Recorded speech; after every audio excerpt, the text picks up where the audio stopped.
13వ అధ్యాయంలో కొన్ని విషయాలు రాయబడుతున్నాయి.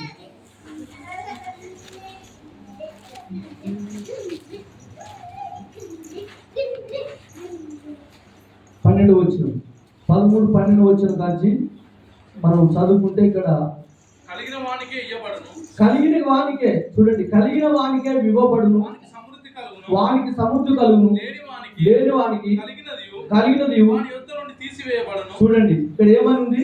కలిగిన వానికే ఏమిటట?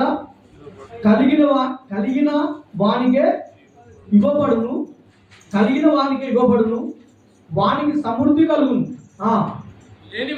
లేని వానికి కలిగినది వాని యొద్ద నుండి తీసివేయబడును. మరియు వారు చూచుచుండి చూడరు, వినుచుండి వినరు, గ్రహింపక ఉన్నారు. ఇందు నిమిత్తము నేను ఉపమాన రీతిగా వారికి బోధించుచున్నాను. ఈ ప్రజలు కనులారా చూసి చెవులారా విని హృదయముతో గ్రహించి మనసు తిప్పుకొని నా వలన స్వస్థత పొందకుండానట్లు వాళ్ళ హృదయం ఏమైంది? కొవ్వినదై వారు చెవులు వినుటకు మందములనై వారు తమ కన్నులు మూసుకొని ఉన్నారు. చూడండి, ప్రభు ఇక్కడ చెబుతున్నటువంటి వారు తమ కన్నులు మూసుకొని ఉన్నారు. కలిగిన వానికి ఇవ్వబడును, వానికి సమృద్ధి కలుగును, లేని వానికి కలిగినయు వాని యొద్ద నుండి తీసివేయబడును.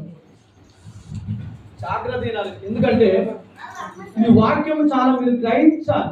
ఇది గ్రహించకపోతే మీరు ఖచ్చితంగా దేవునిలో నిలబడడానికి అవకాశం లేదు.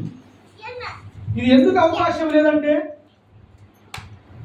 మనము కలిగినవన్నీ ఇక్కడ ఏం చెప్తున్నాడు? ఇక్కడ మనకు మాట కలిగిన వానికి ఇవ్వబడును, కలిగిన వానికి ఇవ్వబడును, వానికి సమృద్ధి కలుగును, లేని వానికి కలిగినది వాని యొద్ద నుండి తీసివేయబడును. కలిగిన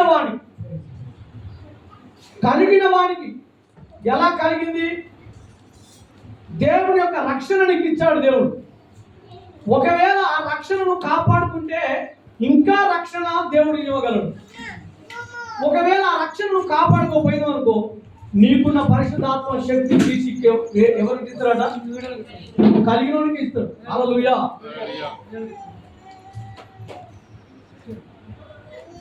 ఇది చాలా సమృద్ధి. దేవుడు ఎవరికైతే పరిశుద్ధాత్మ వరము శక్తినిచ్చాడో ఆ శక్తిని ఒకవేళ కాపాడుకోకుండా, దేవుని యొక్క ఆత్మ చేత నడవకుండా, దేవుని పాదాల చెంత నిలబడకుండా, దేవుని కొరకు మొరపెట్టుకోకుండా, దేవుని పాదాల సన్నిధిలో మోకరించి 2 చేతులెత్తి ప్రార్థన చేయకోకుండా, దేవుని ద్వారా కన్నీరు కారకుండా, నశించిపోతున్న ఆత్మల కొరకు ప్రార్థన చేయకోకుండా, నువ్వు ఒకవేళ కొవ్విన హృదయం గలవై నువ్వు ఉన్నట్టయితే నీకున్నటువంటి ధనము కావచ్చు, డబ్బు కావచ్చు, ఆస్తి కావచ్చు, పరిశుద్ధాత్మ కావచ్చు, ఏదైనా కావచ్చు తీసి మళ్ళీ వేరే టోనికి ఇస్తారు. హల్లెలూయా.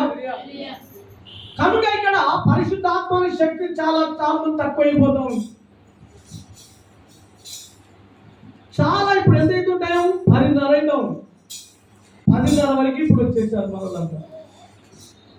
అసలు ఆరాధన అయిపోయిందా లేదా?